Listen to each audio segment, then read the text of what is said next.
When you feel like your life is spinning out of control, when stress has become your default state and addiction feels like a cycle you can't escape, it's easy to assume that something is broken inside you. But here's the truth: you are not broken. You are simply operating a system that has been overwhelmed, hijacked, and rerouted. And the good news is, like any system, it can be recalibrated. You can regain control. You can rewire your brain, and you can rebuild the habits that bring you back to center. Let's begin with something fundamental: your nervous system.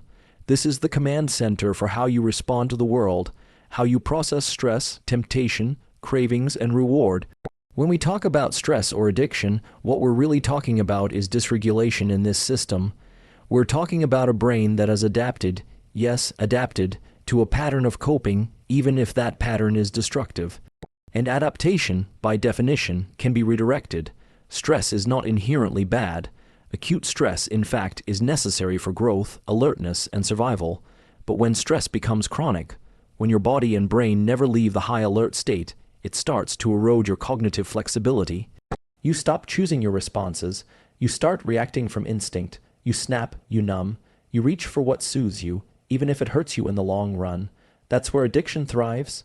Whether it's substances, screens, food, gambling, or even relationships, addiction is often a solution to a problem your nervous system is trying to solve. The problem might be pain. It might be boredom. It might be a lack of connection. Addiction says, let me take care of that for you, and for a moment it works, until it doesn't, until you're caught in a loop of dopamine hits followed by regret, disconnection, and self-blame. So how do we break that loop? The first tool is awareness, not just psychological awareness, but physiological. You have to learn how your body signals stress and craving. Is it a tight chest, a racing heart, a sense of agitation? These signals are data. They are not moral failings. They are indicators of a nervous system that needs regulation. And once you become aware of those signals, you can begin to intercept them. Breathing is one of the fastest and most accessible ways to do this. I'm not talking about vague, just breathe advice. I'm talking about deliberate physiological sighs, 2 inhales through the nose, followed by a long exhale through the mouth. This activates the parasympathetic nervous system, the part of your system responsible for calm, for reset, for control. Do it 3 or 4 times in a row and you will feel a shift. Your body is literally switching gears. You are telling your brain, we are safe, we are not in crisis. Another tool is visual anchoring. When stress and addiction kick in, your vision often narrows, literally. Your pupils dilate, your eyes tunnel in. You lose peripheral awareness. This is a hallmark of fight or flight.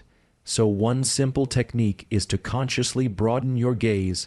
Go outside, look at the horizon, let your eyes take in the full width of your environment. This tells your brain we're not being chased, we can access calm, we can access choice.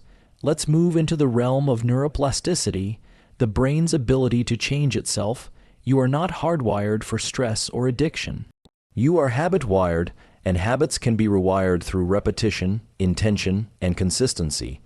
This is where tools like journaling, habit tracking, and structured daily routines come into play. They aren't just productivity hacks. They are tools that leverage the brain's natural tendency to form patterns, and if you start embedding healthy patterns into your day, even in small doses, you begin to override the old ones. Let me be clear. It's not about massive overnight transformation. It's about consistency over intensity. 10 minutes of exercise every day is more powerful than 1 hour once a week. 5 minutes of breathwork daily will have more impact than a 30-minute session you only do when you're falling apart. The brain changes through repetition. Every time you show up for yourself, even imperfectly, you cast a vote for the person you are becoming. We also need to talk about dopamine. Most people think of dopamine as the pleasure chemical. But that's not accurate. Dopamine is about motivation. It's about pursuit. It's what drives you toward a reward. The problem is, in addiction, dopamine is hijacked. The brain gets flooded, the baseline drops, and you end up needing more stimulation just to feel normal. This is why people stuck in addiction often feel numb, bored, or unmotivated in everyday life. The antidote is not just removing the addictive stimulus. It's about restoring natural dopamine regulation.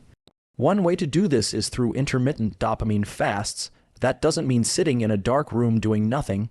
It means temporarily removing high-stimulation activities, no social media, no junk food, no video games, no substances, for a period of time. This allows your dopamine system to reset. It's hard at first, but as your baseline rises, you begin to find satisfaction in the simple things again. Walking, conversation, nature, learning. You regain sensitivity to life. Sleep is another non-negotiable. You cannot heal your brain without sleep. During deep sleep, your brain literally clears out toxins and reorganizes neural pathways. If you're not sleeping well, your ability to regulate emotions, resist cravings, and stay focused is compromised. Prioritize sleep like your life depends on it, because it does. Create a wind-down routine, dim the lights 2 hours before bed, avoid screens, go to bed, and wake up at consistent times. Your brain needs that rhythm to repair itself. Nutrition also plays a foundational role in recovery. Highly processed foods, high sugar intake, and irregular eating patterns destabilize your blood sugar and stress your system. When your glucose crashes, your irritability rises. Your cravings intensify. Eating whole foods, especially those rich in protein, healthy fats, and complex carbs, can stabilize your mood and reduce impulsive behavior. You don't need to be perfect, but you need to be intentional. Food is not just fuel, it's information. It tells your body and brain how to function. Now, let's talk about social connection. One of the most dangerous lies addiction tells is, you're alone, no one would understand, you're too far gone. But human beings are wired for connection. Isolation feeds addiction, connection starves it. You don't have to tell everyone what you're going through. But you need someone, a therapist, a coach, a friend who listens without judgment, a group that supports your growth. Community isn't just emotional support, it's a neurological necessity. Oxytocin, the hormone released during healthy social interaction, counteracts stress and reduces cravings. Reach out, ask for help. It's not weakness, it's neuroscience. Movement is medicine. Regular physical activity doesn't just change your body, it changes your brain. It increases brain-derived neurotrophic factor BDNF, which supports learning, memory, and emotional resilience. Exercise doesn't have to be intense. A brisk walk, a set of push-ups, a dance session in your living room. The key is to move regularly. Movement shifts your state. It gets you out of your head and into your body.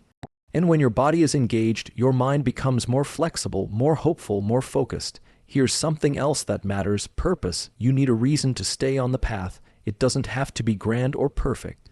It just has to be real. Maybe it's your kids, maybe it's a dream you've put on hold, maybe it's simply the desire to feel proud of yourself again. Purpose isn't found, it's created through action, through contribution, through service. When you engage with something bigger than your cravings, you expand your identity. You stop seeing yourself as a person stuck in a loop and start seeing yourself as someone on a mission. Understand this: recovery is not linear.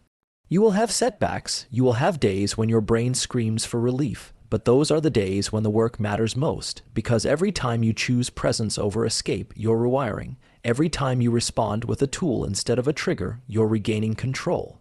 It's not about perfection, it's about repetition, and over time, those repetitions become transformation. It's also critical to change how you speak to yourself.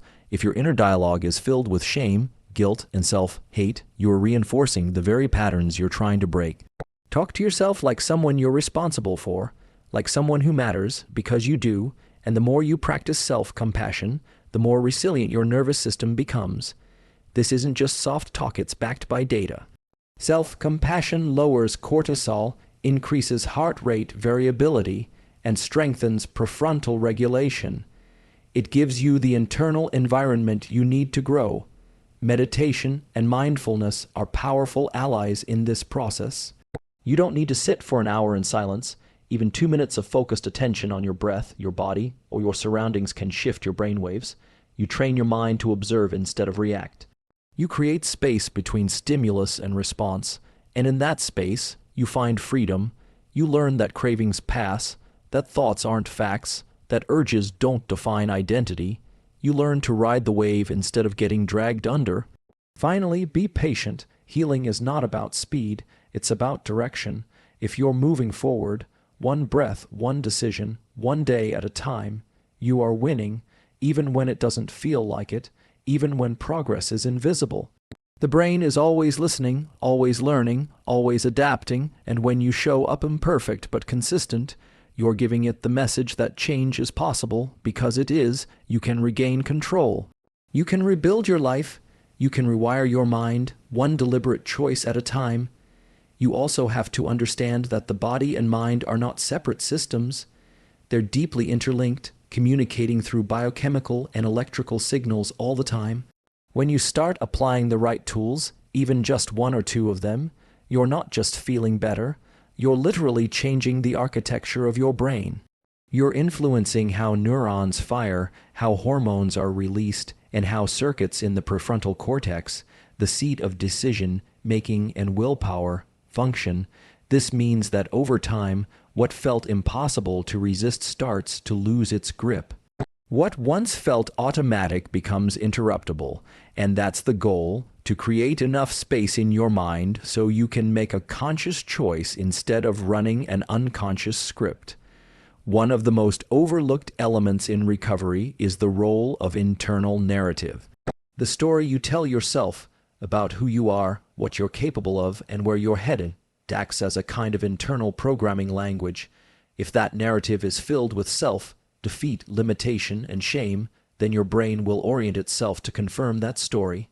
This isn't about magical thinking or denial. It's about realism rooted in neurobiology. When you begin to shift that narrative, when you say, even silently, I'm learning to take control, or I'm not perfect, but I'm consistent, you are changing the filter through which your brain processes reality. This is where language becomes a tool, not just a reflection. Instead of saying I'm an addict, say I'm someone in recovery. That single shift reduces identification with the behavior and increases agency. You move from a fixed identity to an active process, and that process creates room for progress. Words are not just abstract constructs. They shape your emotional tone, your decision making, and even your physical health. The internal voice is often the first and last voice you hear each day. Train it to speak from a place of truth, strength, and responsibility. The relationship between stress and addiction is also worth unpacking further. Most people think addiction is just about pleasure, seeking, but often it's about escapes, specifically, escape from a chronic stress state. This is important because it means that addressing the root stress is as essential as eliminating the substance or behavior. If you remove the addictive agent but keep the stress untouched, the craving will find a new target. It might shift from alcohol to food, from social media to toxic relationships. The mechanism stays the same unless it's consciously interrupted. Stress management isn't just a luxury or a lifestyle trend. It's a critical recovery tool. One of the most powerful yet simple stress interventions is cold exposure. A short cold shower, even 30 to 60 seconds, activates your stress system in a controlled way. Over time, this trains your nervous system to tolerate discomfort without panic. You become more resilient to emotional and environmental stressors. Cold exposure also increases norepinephrine and dopamine levels in the brain, naturally, without the crash that comes from artificial stimulation. It's a hard reset for your stress circuitry, and you can do it anywhere. Another technique that's gaining traction in both clinical and practical circles is NON, sleep deep rest, or NSDR. This refers to protocols like yoga nidra, guided relaxation, or specific meditation forms that bring the body into a deeply restful state while keeping the mind alert. These sessions can last just 10 to 20 minutes, but their effects are profound. They improve sleep quality, increase focus, and reduce anxiety. They also enhance neuroplasticity, the very process your brain relies on to unlearn addiction and stress reactivity. NSDR doesn't require any belief system. It's just science-based rest, and it works. Let's go deeper into cravings because they can feel like a force of nature, intense, sudden, and uncontrollable. But cravings are not emergencies, they are waves. They rise, they peak, and they pass. The more you practice surfing them instead of giving in or fighting them, the less power they have. One way to do this is to label the craving when it arises. This is a craving. It will pass. That's it. By naming it, You create distance. You activate the prefrontal cortex and deactivate the limbic system, the part of the brain responsible for impulsive action. You can also use the technique of urge surfing. When the craving hits, set a timer for 10 minutes and commit not to act on it during that window. Focus on your breath, drink water, go for a short walk, or journal what you're feeling. By doing this, you're not suppressing the urge, you're observing it. And often, by the time the 10 minutes pass, the intensity has dropped and your clarity has returned. You've created a wedge of time between stimulus and reaction, and that wedge is where your power lies. On the topic of power, let's talk about accountability. You are much more likely to stay consistent when someone else knows what you're trying to do. This is not about guilt or fear, it's about leverage. When you tell someone, I'm trying to quit this, or I'm committing to this routine, your brain registers that as a social contract. That adds weight, it adds structure. It engages your social circuitry, which is evolutionarily tied to survival and status. We are wired to care about how we're perceived. Use that wiring to your advantage. Technology can help here. There are apps and platforms that allow you to track your behavior, send check-ins to a coach or friend, and visually see your progress. That visual feedback is important. The brain responds well to visible markers of improvement. It builds momentum. It reinforces identity. Even something as simple as checking off a daily goal on a calendar can release a small dopamine hit.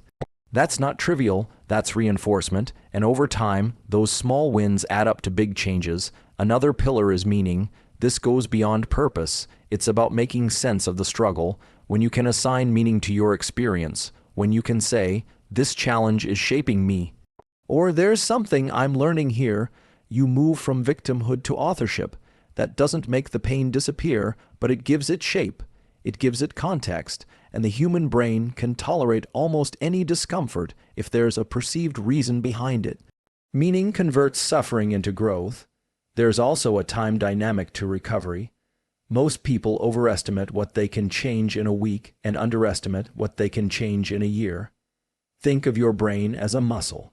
You wouldn't expect to lift 200 pounds on your first day at the gym, but if you show up consistently, you get stronger. The circuits of discipline, calm, and focus get stronger. The circuits of impulsivity and craving get weaker. And just like in the gym, there are plateaus. That doesn't mean failure. It means adaptation. You're building endurance, not just strength. Let's revisit the concept of identity for a moment.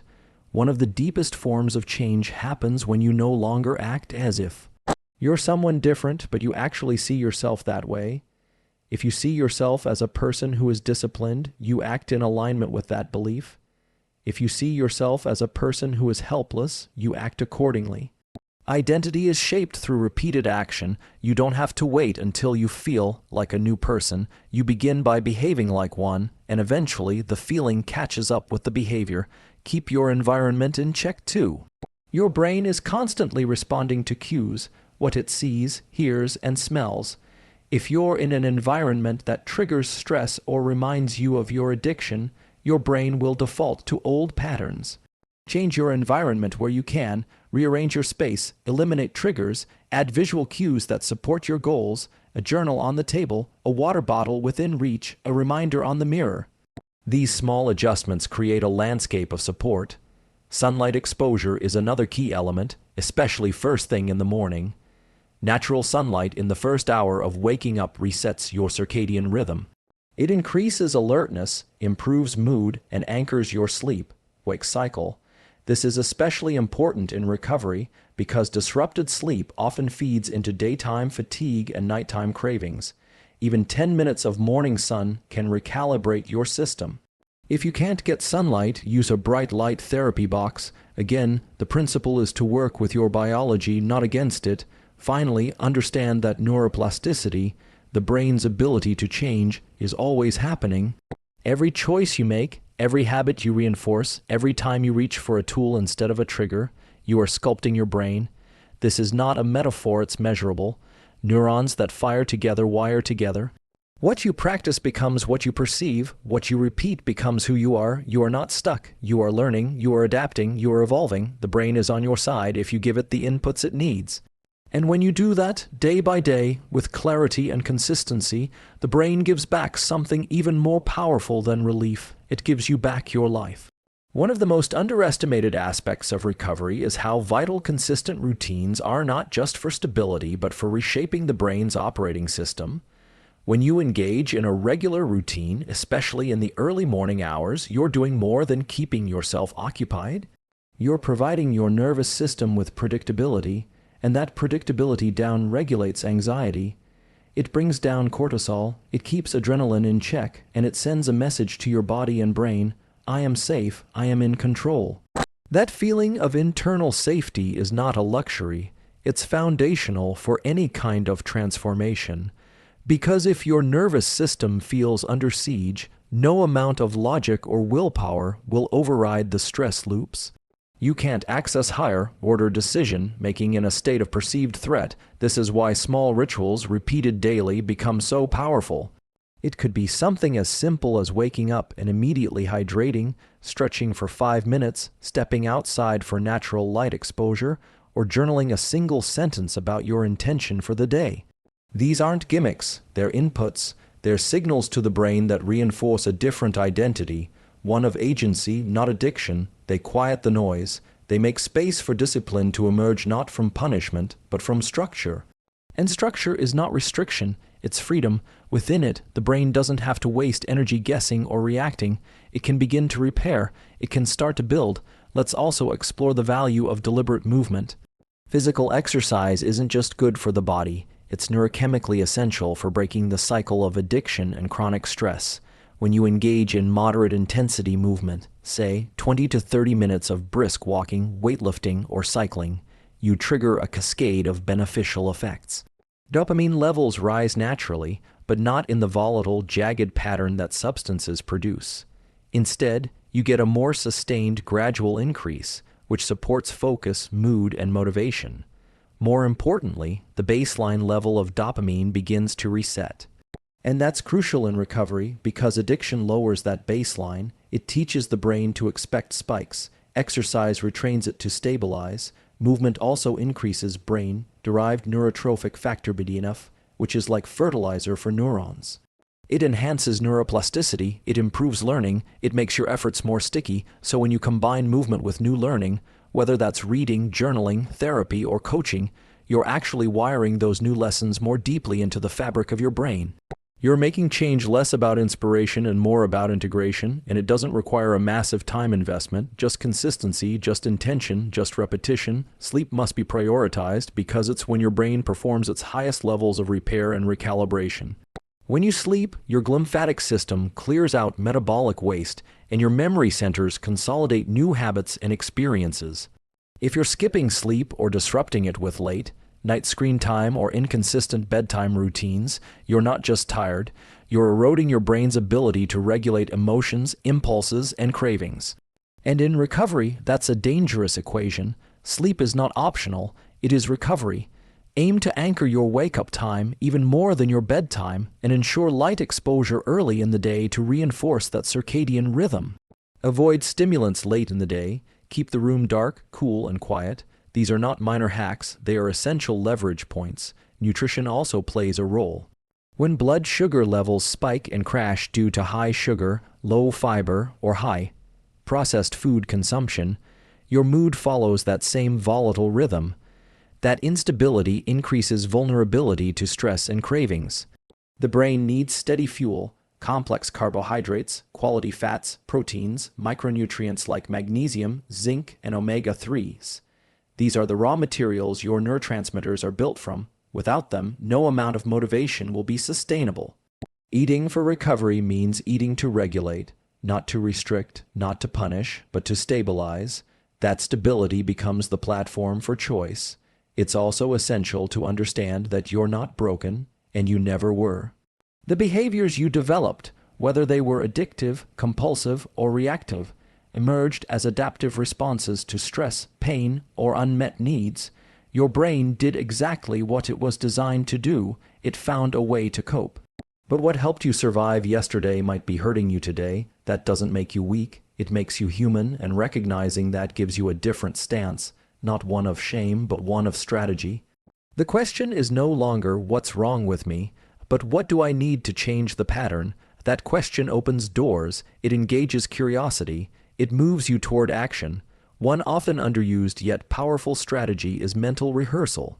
The brain doesn't always distinguish between real and imagined experiences, especially if the imagined experience is vivid and repeated. So, if you mentally rehearse a trigger situation, say, being around people who drink, or getting a stressful phone call, and you visualize yourself responding with calm, with clarity, with strength, you're priming your brain for that response.